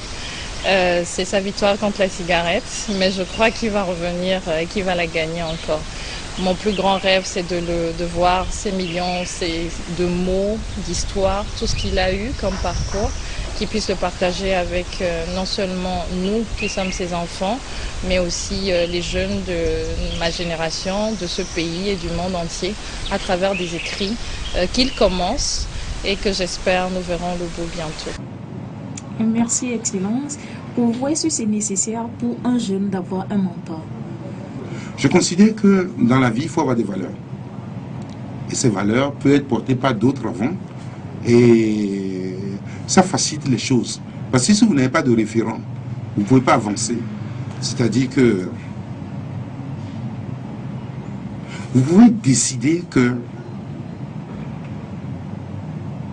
vous voulez faire partie de l'élite. Vous voulez faire partie des gens excellents. Et je dis, quand on prend une décision, si on veut la réaliser, il faut en payer le prix. Et donc, je pense que pour tout jeune, on a des valeurs, il faut chercher de moins à avoir des valeurs donc, auxquelles on se réfère, ou à avoir de toute façon, je ne sais pas, dans son domaine, quelqu'un qui vous a marqué l'esprit et dont vous voulez ressembler dans l'avenir. Et que pensez-vous du projet Les Champions? J'ai salué le fondateur donc, de ce projet. Je pense que ce projet, lorsque nous le poussons au bout, et peut créer de toute façon de l'émulation demain, peut être, comment je dirais, un challenge donc, pour beaucoup de jeunes. On célèbre la beauté, je ne vois pas pourquoi on ne célébrerait pas la culture, et également donc, des esprits brillants qui peuvent également devenir, si vous voulez, des référents pour les générations qui arrivent. Donc vous soutenez ce projet? Je soutiens ce projet. D'accord. Avez-vous connu le 32-10 heures, Excellence? Oui, en 1966, nous avons été pour la première fois au CPD et en fait éliminés donc, par la dictée. Et donc nous nous sommes retournés donc, tranquillement donc, dans nos pays, dans nos villages respectifs. Et donc ce n'est qu'en 1967 que j'ai pu obtenir donc, le certificat d'études primaires élémentaires. Et trouvez-vous ce système dans le temps bien? J'en ai été victime, donc je ne peux pas saluer de tout, je ne peux pas en saluer la vertu, mais je considère que savoir bien écrire, savoir bien s'exprimer, je crois qu'au-delà même du diplôme, c'est d'abord de sur ça que votre interlocuteur vous juge. Et donc, je souhaite vivement que les gens s'investissent dans la lecture, parce qu'il ne faut pas oublier avec les SMS aujourd'hui. Justement, est-ce que vous avez une bonne graphie, Excellence? Je pense que oui, j'ai une bonne graphie. Et que pensez-vous aujourd'hui justement avec le phénomène SMS de... Moi je vais vous dire, j'ai un fils là aujourd'hui qui est à l'extérieur. Un jour il m'a envoyé SMS avec le langage codé comme ça, dit que c'est pour la dernière fois. Je n'étais pas envoyé à l'école pour me parler comme vous parlez de moi. Et donc aujourd'hui il s'applique, il lit, et quand je vois, il dit bon, si je ne l'avais pas redressé, encadré de moi, non, il fait partie, il n'a pas fait lettre, mais aujourd'hui, quand il écrit, je suis fier de ce qu'il écrit. Voilà, donc bien sûr, on peut passer les messages avec eux, mais attention pour que cela ne soit pas ancré, oui, quand vous voulez écrire une lettre de demande d'emploi ou écrire à vos parents, écrire ce type de français, je pense quand même que le français, donc c'est une très belle langue, elle est très plastique, donc il ne faut pas l'abîmer, du moins pas ce genre de contraction et de rapidité ou, comment je dirais, un vocabulaire codé, oui, mais qui dénature, déforme. Excellence, la noblesse. On parle de coût de communication, plus les lettres sont réduites, plus le coût de communication moins. Oui, non, je dis, bien sûr, il faut faire attention pour que, en tout cas, le SMS n'imprime pas de toute façon tout son poids dans l'univers lexical et puis du monde dans l'orthographie. Donc, de choses de... Voilà. Et d'accord, dites-moi, est-ce que vous parlez plusieurs langues? Oui, je parle au moins deux langues. Donc, étrangères, le français et l'anglais. Mais il n'en demeure pas moins que de toute façon, le patois dans lequel je suis né, du moins, mais en tout cas, j'en fais usage aussi. C'est quoi votre patois? Levé. Oui, j'en fais usage donc, dans mes relations au village avec les gens et aussi de toute façon au cours des noms de meetings politiques.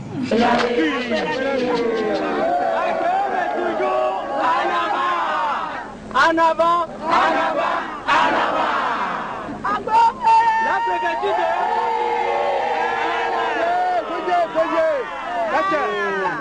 Ya biomɔ mi do dzisido be ya mega tsɔ eka tsɔ ku ɖo abɔdze mia kpɔlɔ togo be dziɖuɖua mi kpɔ va yɔtɔ fi ame kpɔ egbe wotri amatɔ ya wotsɔ nua ne mi wɔ kpɔ ma bɔ wa ma yɔ be amegãwo ne de balẽba dzi ne toa ne mi wɔ yɔtɔ be ŋkɔ ne dzi lo.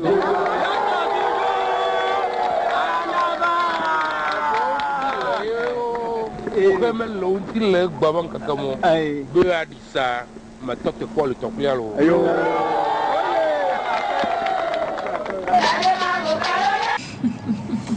Est-ce que vous aimez la lecture, Excellence? J'adore. Vous verrez chez moi, vous verrez une grande bibliothèque. Ah bon? Ouais. D'accord. Et dites-moi aujourd'hui, ne pensez-vous pas que l'apprentissage des langues internationales se fait aujourd'hui au détriment de nos langues maternelles, ce qui empiète sur l'évolution ou enfin le cours normal du système éducatif togolais? Non, d'abord, il faut démontrer comment la méprise de nos langues nationales donc, impacte, si vous voulez, la formation que nous recevons. Nous avons parlé tout à l'heure d'évaluation, de réévaluer de tout avant les programmes, de réévaluer notre système éducatif. On verra en ce moment avec les spécialistes. Donc, s'il faut donc augmenter donc, le nombre d'heures d'apprentissage des langues locales, je pense quand même que, groupe ou point, donc je ne peux pas me prononcer là-dessus, donc des spécialistes de l'évaluation de l'éducation nationale peuvent le faire. Mais je tiens à souligner qu'en fait, les langues internationales, notamment l'anglais, donc le français, et peut-être demain le chinois, seront de toute façon nécessaires, en tout cas dans comment je dis, le village planétaire où nous nous trouvons aujourd'hui, parce que la Chine, de toute façon, devient une grande puissance. Nous avons nos parents qui se rendent souvent en Chine pour aller faire des transactions commerciales. Donc l'apprentissage de cette langue-là est aussi, de toute façon, dans un but commercial et économique, me paraît également de most important. Il y a un adage populaire qui dit plus on s'exprime dans sa langue maternelle, plus on se comprend mieux soi-même.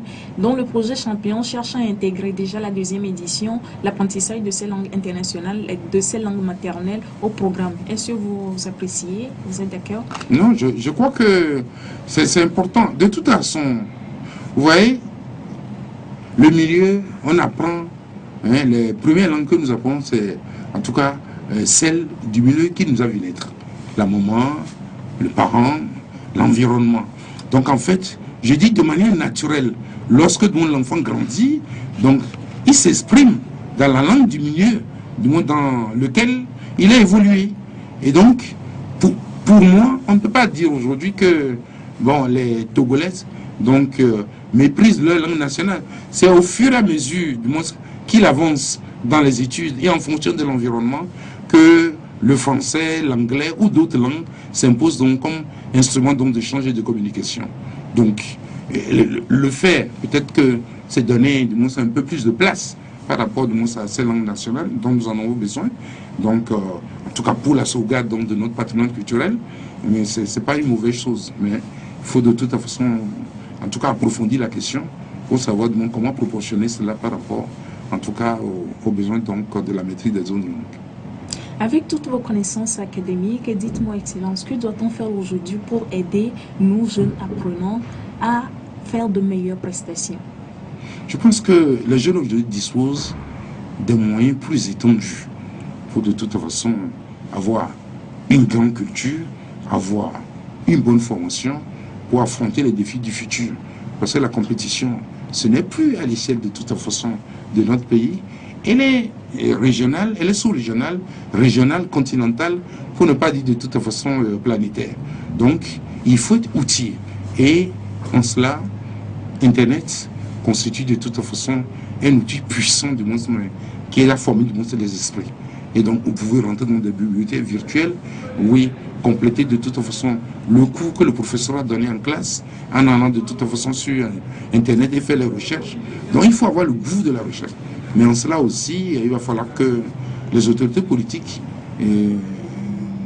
réfléchissent sur la façon d'aider donc les jeunes, la façon de réduire la fracture numérique par de toute façon des efforts sur donc les taxes pesant sur tout ce qui touche au numérique. Et là, je suis en train de parler indirectement donc au ministre de l'économie numérique. L'économie, justement. Que dire aujourd'hui du niveau de performance même des enseignants? Est-ce que selon vous, ils enseignent aujourd'hui par passion ou c'est juste un tremplin, ou il n'y a pas de travail, on va enseigner? Non, il ne faut pas les mettre tous dans le même panier. Il y a certains de toute façon qui ne le font pas besoin parce que de toute façon, il n'y a pas d'autres alternatives de toute façon que d'aller enseigner. Moi, je pense par exemple aux enseignants volontaires, donc oui, que ce soit du moins dans les collèges, dans les lycées et tout ça, je pense à eux. Il faut aussi, donc, à mon avis, en tout cas, renforcer l'enseignement de base. Parce qu'en fait, c'est le fondement même, de toute façon, de la construction, de la formation donc, de l'enfant. Donc, il ne faut pas négliger, que ce soit de l'enseignement, comment je dirais, au niveau des jardins d'enfants, au niveau de l'école primaire, et tout cela, c'est fondamental. Si vous prenez un pays comme le Sénégal, en tout cas, c'est les meilleurs professeurs de grammaire, de lettres, du monde qu'on envoie dans ces écoles-là, pour en tout cas, donner à l'enfant une base extrêmement solide, qui fait que même au CE, CE2, quand ils arrivent à la maison, ils corrigent leurs parents, que c'est pas comme ça. Donc, c'est extrêmement important.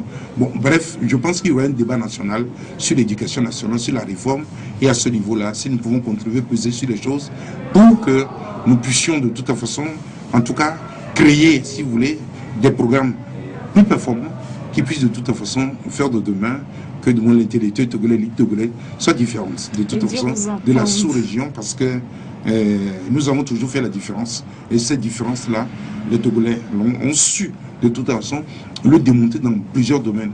Je pense que si nous mettons, où on faisait un peu le deuil de nos différences politiques et tout ça, si au niveau également de la gouvernance, donc chacun se retrouve un tout petit peu, je pense que ce pays, du moins, n'a pas fini d'étonner, et je suis conscient que... On croise les doigts, Excellence. Aujourd'hui, si vous êtes donné d'être ministre des enseignements de primaire, secondaire, supérieur, quelles seront les grandes décisions que vous auriez à prendre? Je me battrai pour accroître de manière significative le budget de l'éducation nationale, tant au niveau endogène qu'exogène. Autrement dit, je peserai de mon poids sur le ministre de l'Éducation, sur le ministre des Finances et de l'Économie, afin que le pourcentage du budget alloué à l'éducation nationale soit plus élevé. Et sur le plan international également, oui, je jouerai de telle manière que les grandes fondations du monde international, ou du moins les partenaires en développement également puissent, voilà. Il ne faut pas oublier, les développements d'un pays reposent essentiellement sur deux leviers. La santé. Parce que c'est l'homme qui est l'auteur ou l'acteur majeur du développement. Il faut qu'il soit en bonne santé. S'il est en bonne santé, il faut qu'il soit bien éduqué et bien formé. Si vous réussissez ces défis-là, c'est-à-dire qu'en fait, si on a atteint au niveau des développements donné où tout marche normalement, les deux postes budgétaires importants, ça doit être la santé et l'éducation.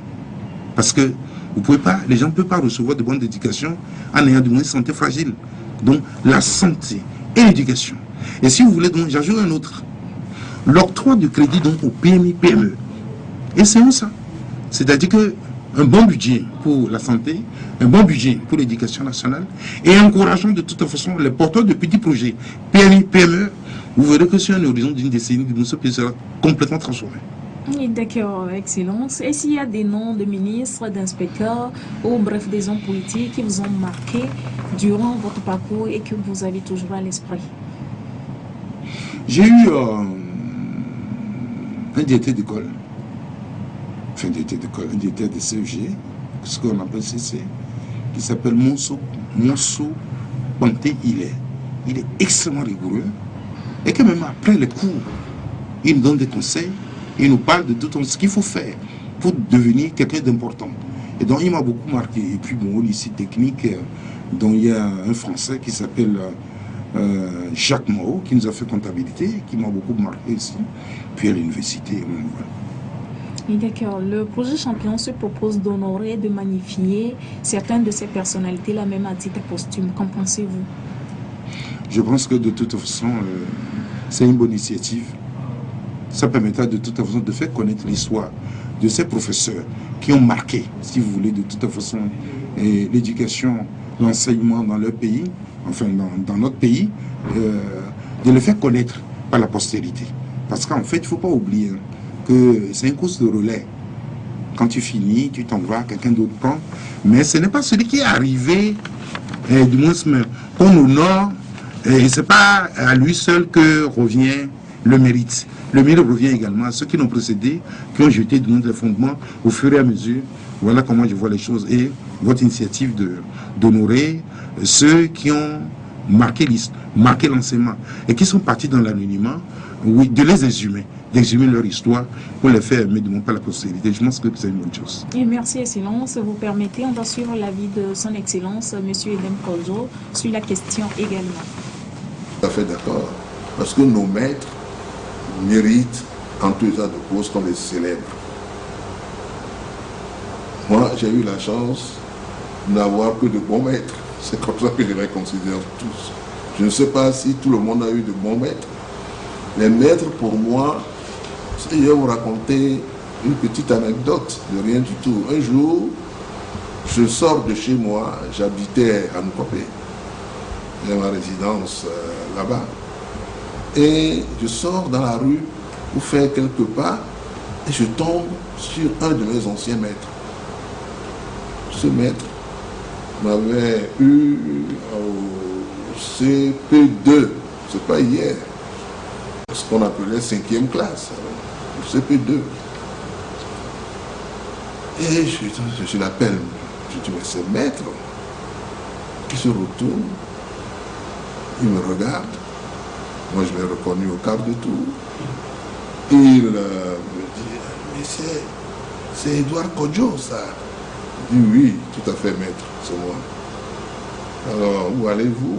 Vous n'avez pas 2 minutes pour venir bavarder avec moi à la maison? Venez prendre un pot, maître. Type, un peu timoré. C'est pas tous les jours qu'on va chez le Premier ministre. Un peu timoré. Vient à la maison, je le reçois parfaitement, simplement, mais avec beaucoup de chaleur. Je fais descendre ma femme. Finalement, ça a failli tourner à une petite fête. Parce que ça me faisait plaisir de revoir ce maître qui m'a eu à l'école primaire dans les années 45. Donc c'est pas hier. La scène se passe dans les années 80. 14, 15, quand j'étais Premier ministre, la première fois.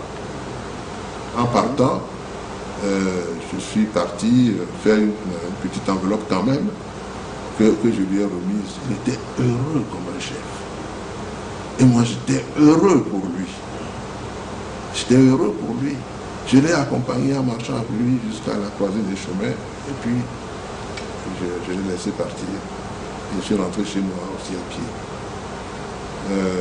Donc les maîtres, pour moi, c'est essentiel. Je les appelle toujours maîtres. Alex Dosser, le père de l'hymne national togolais que tout le monde connaît, était mon maître. Je ne l'ai jamais appelé que maître. Ça le gênait vers la fin que son élève devenu une énorme personnalité nationale soit en train de venir lui dire maître. Et je lui dis, mais maître, je ne peux pas vous appeler autrement que maître. Vous êtes mon maître, vous demeurerez mon maître. Donc, si ce projet va contribuer à faire revivre la mémoire de certains de nos maîtres, je suis partisan à 100%. Ce sont des hommes qui ont vécu dans des situations particulières. Ils ont eu à former des jeunes et les ont oubliés, ou s'en rappellent encore de temps en temps, et puis ces jeunes deviennent des super personnages parfois. Et vis-à-vis d'eux, il y a une espèce de fossé qui se crée. Et si vous, la personnalité, vous ne comblez pas ce fossé, vous manquez à tous vos devoirs. Voilà. Excellence, dites-moi aujourd'hui, le projet Champion se propose de récompenser à 10 millions de francs CFA le lauréat. Trouvez-vous ça normal? Bon, je pense que c'est une bonne idée. Une bonne idée au point de départ. Et que progressivement, et lorsque donc les souscriptions, les subventions seront au rendez-vous, et pouvoir de toute façon également, pouvoir améliorer même ce montant. Il y a d'autres compétitions qui célèbrent par exemple la beauté, le plaisir des yeux, les fantasmes de nous les hommes, donc qui sont en tout cas de toute façon dotés donc des prix aussi importants, sinon importants, mais tout ce qui touche à la formation de l'esprit, tout ce qui touche donc aux instruments dont nous avons besoin pour repousser les limites de l'ignorance, je pense qu'il faut se les célébrer, les encourager. Et donc même si on dit demain que du moins pour ce projet-là, comme était 20 millions de francs CFA dedans, en tout cas, ça ne m'étonnerait pas. Merci, Excellence. Quel message avez-vous à l'endroit des opérateurs économiques, des mécènes ou des bonnes volontés qui peuvent donner un coup de pouce à ce projet? Vous savez, le goût de l'excellence, la culture de l'excellence, l'exhortation des jeunes à faire des efforts, à dépasser leurs propres limites, à se découvrir, est une bonne chose pour l'avenir de la nation. Une jeunesse bien formée, une jeunesse bien avertie, constitue un atout pour le développement du pays. Et donc ceux qui aujourd'hui ont une activité économique entre les mains, qui peuvent porter ce projet, je les encourage vivement à ne pas hésiter, parce que c'est une semence. Demain, vous aurez récolté les fruits. Excellence, Monsieur le Premier ministre. Excellence, Messieurs les présidents des assemblées sœurs d'Afrique. Messieurs les présidents des institutions de la République, Mesdames, Messieurs les membres du gouvernement, Excellences, Messieurs les membres du corps diplomatique et des organisations internationales, honorables députés, chers collègues, distingués invités, Mesdames, Messieurs, je voudrais convier également le monde de l'éducation et de la formation, les élèves, les collégiens, les lycéens, les étudiants et l'ensemble du corps enseignant à faire régner l'ordre et la sérénité dans nos établissements scolaires et universitaires. Ils doivent éviter que ces sanctuaires où l'élite de demain s'imprègne des valeurs civiques, où elle acquiert les outils pour la maîtrise du futur, soient le théâtre d'affrontements fratricides et la tribune de relais des courants politiques. En tenant compte des nouvelles donnes économiques, les apprenants doivent avoir à l'esprit que pour s'imposer sur le marché du travail, il leur faut faire la preuve d'une bonne maîtrise de leur spécialité et justifiée d'une bonne culture générale. Jeunesse étudiantine et scolaire, le Togo de demain vous appartient. Il sera ce que vous en ferez. Et comme vous le dites si bien vous-même, on n'attend pas l'avenir comme un train, on le fait. Alors, au travail. Il faut rappeler que la jeunesse constitue une des composantes essentielles dans la stratégie de développement de notre pays, inspirée par le chef de l'État, tout comme la femme. C'est pourquoi, pour ce binôme, aucun sacrifice n'a jamais été grand. Merci, Excellence. Nous sommes presque à la fin de cette émission. Votre mot de fin et vos différents conseils à l'endroit de nous, jeunes apprenants, et ceux qui voudraient bien vous ressembler. D'abord, je voulais rappeler aux uns et aux autres que toute vie est une mission. Nous avons tous une feuille de route, nous verrons ici. Mais la feuille de route ne se déroule pas aussi aisément. Il faut beaucoup de sacrifices. Il faut beaucoup de foi, beaucoup de bonne volonté. Aux jeunes qui renoncent faute de moyens, je les dis non, vous avez les moyens en vous. Investissez-vous dans la foi, dans le courage, dans la détermination. Parce que votre vie sera ce que vous en ferez aujourd'hui. Et je suis sûr que le Togo dont nous rêvons, c'est vous qui allez le porter. Ce pays, je l'ai dit, il donnera le monde. Ce n'est pas moi qui ai dit que le Togo est l'or de l'humanité. On n'a pas dit qu'il est l'or du continent. On dit qu'il est l'or de l'humanité. C'est vous qui allez faire briller ce toit-là demain. Et donc, aucun sacrifice n'est trop grand que vous investissez pour dépasser vos propres limites, pour être les meilleurs, les champions de demain. Merci, Excellence, pour vos mots. On est vraiment flatté par votre prestation. Merci d'avoir accepté notre invitation. C'est pour qui je suis honoré. Nous étions avec son Excellence, Monsieur Agbeome Kodjo, plusieurs fois ministre du Togo, puis Premier ministre. Merci de nous avoir suivis, chers téléspectateurs. Nous vous souhaitons une excellente suite de programme sur la LCF. Au revoir.